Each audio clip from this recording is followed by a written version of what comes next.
And so this happened. I'm staring at the thing. I'm starting to feel lightheaded. I'm hearing the sounds that are the trigger for me to let me know. And I'm like, I gently got up. I walked around behind the chair and I lied on the floor.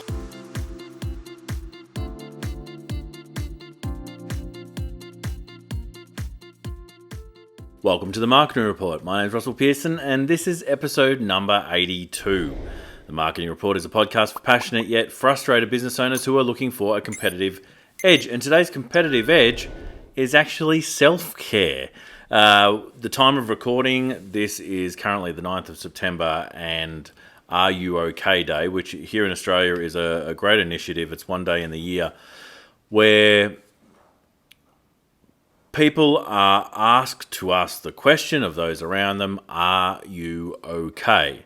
Now, why is that such a great initiative? Because I'll tell you what, in this life, a lot of the time, people will say, how you going and what's going on and all those sort of things, but only be listening with one ear open. And the chance to actually allow people to feel heard and to check in if they are actually okay is a rare thing. And while there are colleagues that are leaders in this space talking about, wouldn't it be great when we don't need a day like Are You OK Day to prompt people to ask the question? I think catalysts are great. I think that it's good to have something to remind us to do it. But the question is, how can we ask ourselves these questions more regularly? And I'm even thinking of my own business, right? So many of you have heard this story about where I find myself lying in a bed 1 a.m. staring at a ceiling and just asking, how did I get where I am? And the interesting thing about that story, which I will repeat quickly in a minute, was that moment in time was a catalyst as well, a thing that happened that forced me to review what I was doing. And it's only because of the time that it gave me to think clearly that I was able to do that thinking, right? So I'm lying there at 1 a.m., staring at the ceiling, wondering how I got where I got. And down the hall I can hear a little girl, is what it sounded like, screaming out for her mother, but I could tell it wasn't my daughter. And then I realised, oh no, that of course it's not a little girl. It's a 90-year-old woman who's like scared, clearly freaking out, and in pain by the sounds of things, because she was confused. She had a little bit of dementia. She didn't know where she was, but she was in hospital. And she was in hospital where I was, and I'm there lying in a hospital bed, staring at the ceiling, going, how did I get here? Now, how I got here wasn't really about the hospital itself. That was fairly straightforward. I'd come in 7 days earlier, and they said, Mr. Pearson, you're fit and healthy and young. You should be fine. Go home. And then a week later, I come in a fairly critical condition, which actually forced me to stay in that bed for the next 2 weeks so that I could get back to recovery. So get back to a point where I didn't have the infection running through my body and all the things that went with that, right? So that was fun. It wasn't that fun. But what it did, it gave me 2 weeks of not being able to do what I would normally do as a business owner, which is to run at a million miles an hour, putting out spot fires left, right, and centre, and not actually taking any time to think about what I was doing. So I'm lying there for about 2 weeks, and I think to myself, you know what?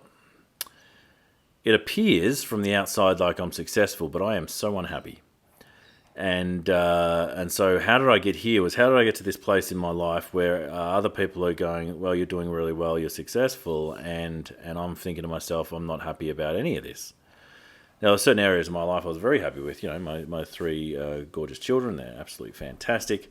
There was certain things, award-winning stuff that would happen in the business. But to achieve that, I'd sort of rushed into it. And, the people talk about 10-year overnight successes, but I sort of rushed into it for over 10 years. So back when I was like 25, I was working for someone else, and it was an advertising company, and I was sort of getting to that point in my life where I'm like, I think 25 was a funny old year. It was like half my life's over, I'm thinking at 25. He says now heading towards 50. And of course it wasn't, but it was the thing that got me moving and got me into action. I was happy I got into action. But what I did, instead of really critically thinking about what I was about to do, I'm like, I want the Australian dream, because it was the most obvious thing around me, and that's very much like the American dream, just minus the picket fence. And so within 2 years, I had started my own business. I'd married my high school sweetheart. We had a baby on the way, and we bought our first house. Right, so by all accounts, on the road to success, and I chased that for over 10 years. And didn't think twice about it until I find myself in a hospital bed at 1 a.m. just going, all right, well, now you've got time to think, Pearson. Now you've got time to actually consider where you're at and how do you feel about that? And I was really unhappy. I can joke about it now, but at the time it wasn't funny. So I'm lying there and I'm thinking, why? Well, and it took me, I couldn't just think about, it didn't take me the 2 weeks to discover the answer. It took me years after that point to discover the answer, but I realized that something wasn't right. And what I discovered over those next couple of years with support and help of other people around me, professional help at times, was that I'd been putting on this mask of professionalism, trying to be all the things that I needed to be as a good business owner. And that's why from the outside it looked great. I had a team around me. We were making money. We were winning awards. We had plenty of clients. All those things were happening. But what I was finding is that the business itself was taking so much energy from me. It was just like it was draining it and not giving it back. And I had an income, but financial energy is only one type. So one of the things I identified was I was pretending to be this thing. Now, I wasn't like faking it till you make it or anything like that, but I was actually just not being enough me, because me is a bit quirky and a bit odd, and I was being all professional and, I decided to break out of that. And so I ended up selling the production side of my business. People say, how do you sell a production side of your business? Well, you take the piece that you love about the business, and you take the rest, which was the production, the doing, the web design, the graphic design, the video production, all those sort of things, and I sold it to a friend who could make better use of it, because he was very, very good with his systems. He was very, very good with he wanted to stay in that lane, whereas I wanted to actually help people from more of an advisory point of view, and from a point of view where I could help people see the forest for the trees. I was sick of making all these websites and then just people would not put them to good use. That was draining in itself. But I was also working with people. I didn't even consider who I was working with. I was just working with people who had the money to pay, and I wasn't enjoying most of those people. So I kept a couple because I enjoyed working with them, because they sort of fit into my new criteria for people I wanted to work with. And I started this journey over the next couple of years of rediscovering what business meant for me. And what I discovered is that you can actually have whatever you want. You just have to say no to the things you don't, and yes to more of the things that you do. And I remember someone saying to me during that period, Russell, you can actually have, because I kept saying, no, I can't, I have to give up this to get that, and I have to give up this to get that. And they go, no, you can actually have everything you want. And I didn't believe them. And then one day I decided to believe them. and then I started getting the things that I wanted in life, which was really nice and refreshing and energizing. And I keep coming back to energy because it's one of the things that I talk about when it comes to business, that the most important person in the business is not what a lot of people say, the customer. It's actually the business driver. Now, who's that? It's usually the founder. Often it's the managing director. It's the person who's driving that business forward. You can always get more clients, but if that driver in the business runs out of energy, the business folds. That's when the business stops running. Over the last 25 years, it's rare that I would actually see a business go out of business because of some financial hiccup or because of government regulation. They usually went out of business because the owner, the founder, the driver in that business simply ran out of energy. They either burned out or worse. And so that's why Are You OK Day, I think, is so important, is that it's a chance for us to ask ourselves, are we okay? Now, that's a chance for us to ask other people. And there's this great line, I'll just quickly look it up in regards to Are You OK Day, which is, yes, their byline is a conversation could change a life. And I think that that's great. It is a great point of view, because I think conversations do help, especially in this time of COVID and flux around the world and all the things that are happening. Industries going into implosion and others starting up, and there's so much going on right now, right? That it is really good to check in once in a while. And so, Are You OK Day is about reaching out to those around you, friends, colleagues, family, and saying literally that phrase, are you okay? And I had a friend of mine ring me up today and actually asked me that question too. So I said, how I was, and I answered in return. And the point of it is to actually listen. Be open to the response, and be present in the response. Because we go through a day. A lot of the day, you go past a cash register, and people say, "How are you?" and you go, "I'm good. How are you?" It's almost on reflex most of the time, but this is a really good opportunity to respond honestly to that question: "Are you okay?" and to listen honestly to the answer for that question. But I think it's also here's the other thing we can add to it, is that it's also a great opportunity for you as the business owner, the business driver, the person who's moving that business forward, to ask yourself that question, and to take the time, not just today, but do it today, do it right now. Take 5 minutes after listening to this podcast and say, "Are you okay?"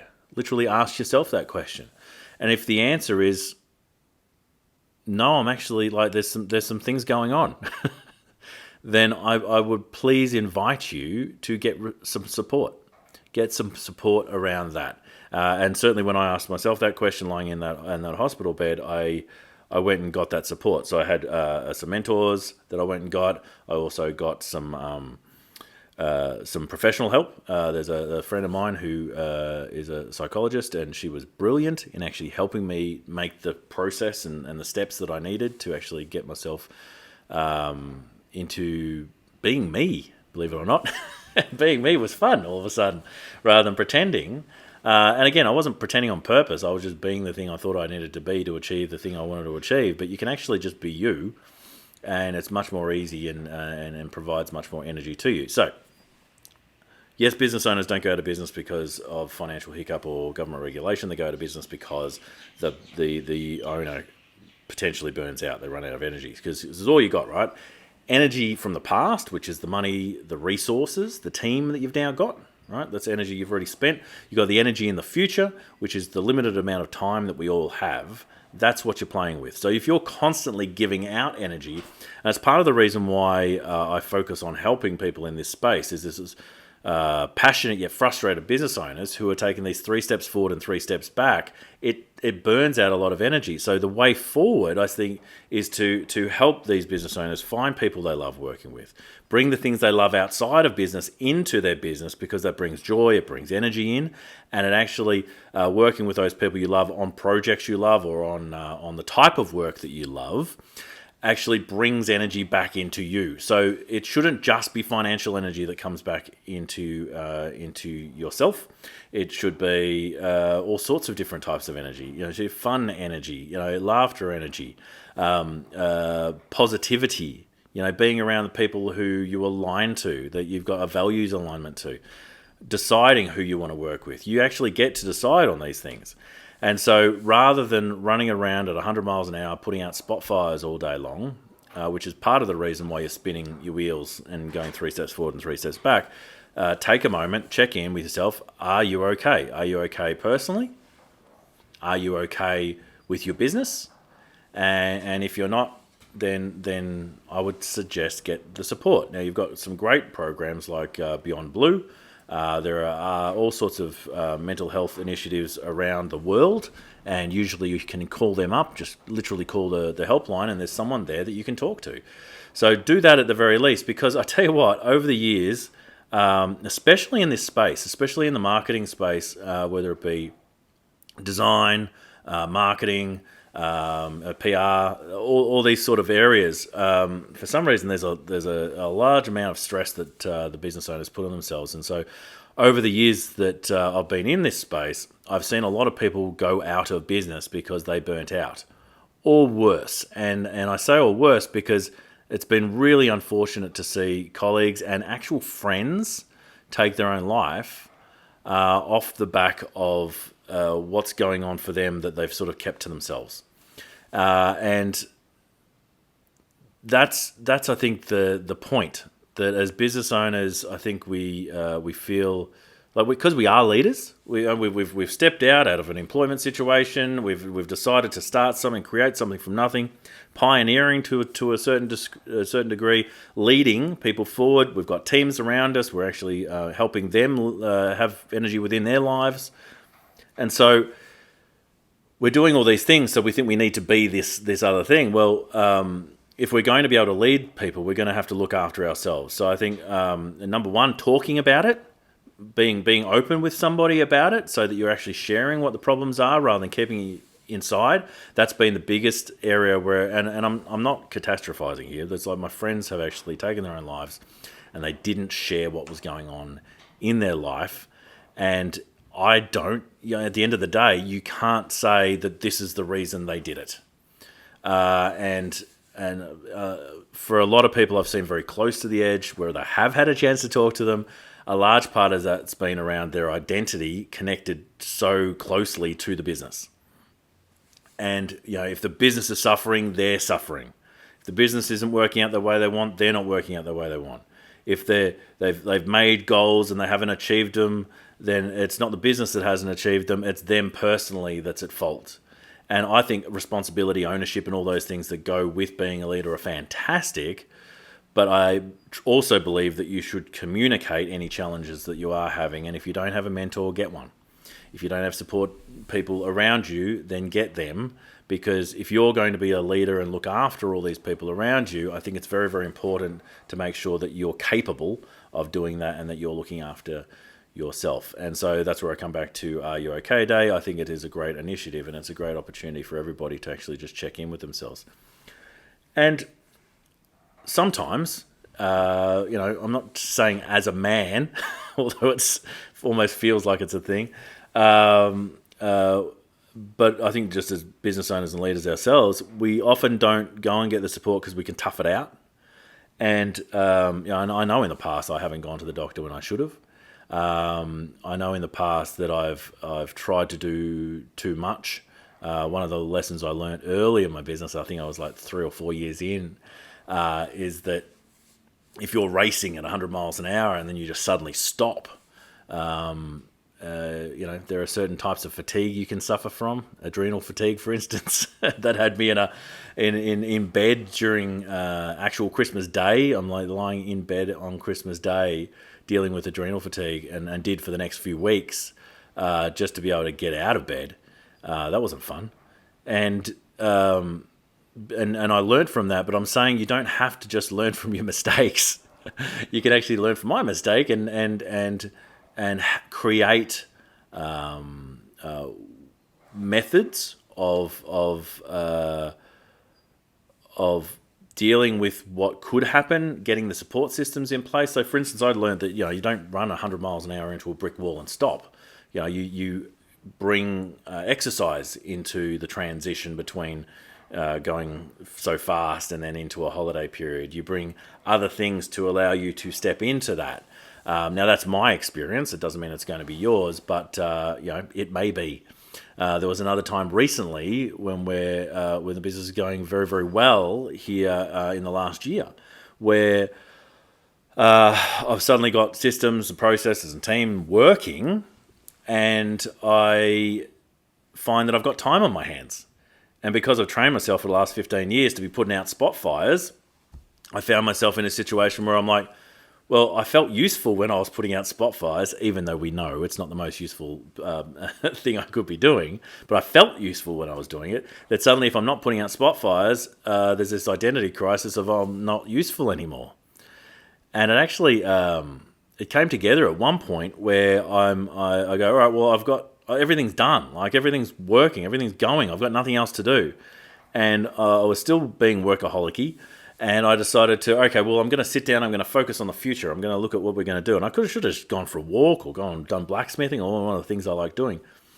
But I didn't. I sit down at the computer. I'm like, all right, what's the future look like? And I'm sort of like staring at a blank canvas about to do a mind map of what we could be doing.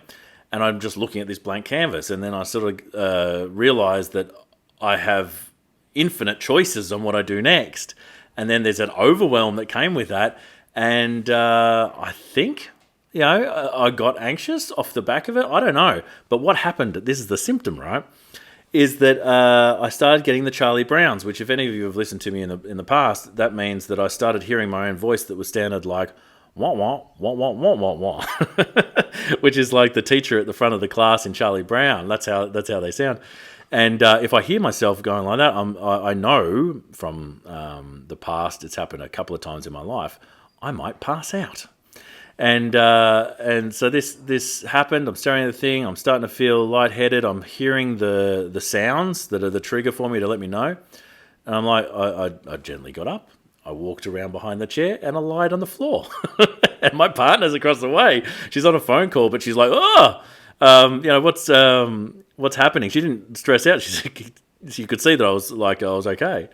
But I laid on the floor and let everything sort of come back to me because, that's what you do when you're lightheaded. And I had to go and have a lie down after that. And it was just all off the anxiety and overwhelm of all this stuff that was very much in my own mindset. And so, from there, I went and talked to the right people, and I realized that maybe I've been pushing myself a little hard, and I needed to learn how to transition again in this new normal. So it's going to be different for everyone. Some of it's going to be lockdown. Some of it's going to be the COVID situation. Some of it's going to be starting a new business. Some of it's going to be pushing very hard. Some of it's going to be transitioning between pushing very hard and then stopping or taking a break. But whatever it is, a simple conversation is going to help you just get the words out. I know plenty of people who go, well, a conversation never helped anyone, and then you have a conversation with them and they feel so much better.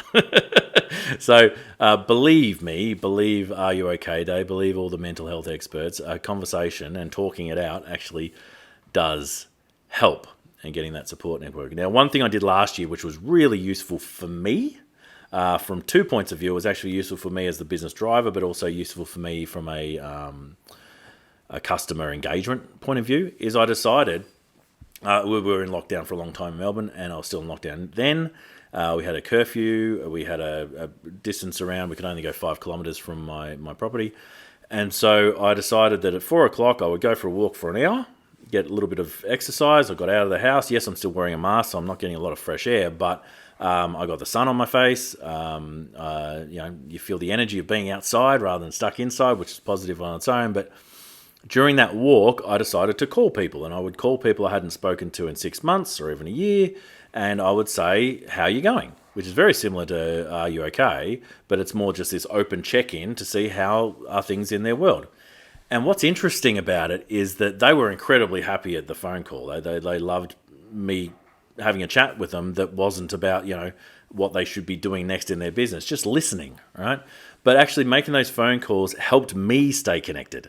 It actually helped me feel more connected and actually stay in touch with them as humans, because this is human communication. Now, it's not quite as good as touch and physical touch and being in proximity to people, but it is the next best thing. So making phone calls, especially if you're in lockdown, is a big one. Checking with other people, checking if they're okay. It will benefit you as much as it's going to benefit them. And for those people who I have heard who've said, no one wants to hear from me right now. They're all busy. They don't want to be sold to. Well, don't sell to them, number one. This is a check-in call. This is a check-in call to see how they're doing. Now, if they have a problem that you are the solution for, then talk to them about how you can help them. But that's not what you're there for. You're there to check in and see how are things in their world. And if you need a reason to be doing it, it's to get a temperature check on the actual industry and see where everybody's at. But I can tell you that the actual side benefits are it's a great customer engagement, relationship building piece. It's going to also potentially end up with some sales off the back of it. But at the end of the day, it's going to benefit you more because of the human connections that come from it. So, are you okay day? Make it a regular thing. Check in with yourself on a monthly basis, a weekly basis. Worst case, make sure you're checking in with yourself on a 90-day basis, so every quarter, and go, are you okay? You go, Russell, are you okay? And answer honestly. You know, the funny thing about asking yourself a question is when you're answering honestly or not. And if the answer is, no, I'm not okay, there's some things going on, then go and get that support. Go and get that support that's going to support you to keep taking the steps forward, have the energy that you need in your business and be able to lead all those other people, whether it be clients or whether it be team members, so that you can actually keep going forward with energy. If you need any help with that, obviously the sales and marketing side is where I sit. More than happy to talk to you about anything that's going on in your business. But the cool thing that we've actually got going is I've got this free group. If you're not part of it, it's over on Facebook. It's a future-proof discussion group. And in that group, we talk about adapting your business. And every single month we catch up and I ask everyone the question, how are you doing? What's been happening in the last month? And it's a great way for me to connect to what's going on there out in the market and in the industries. But it's also a great chance for those who jump on that call to feel connected and feel heard and to network and actually they build relationships and all sorts of business partnerships off the back. So many great side benefits that come off the back of it.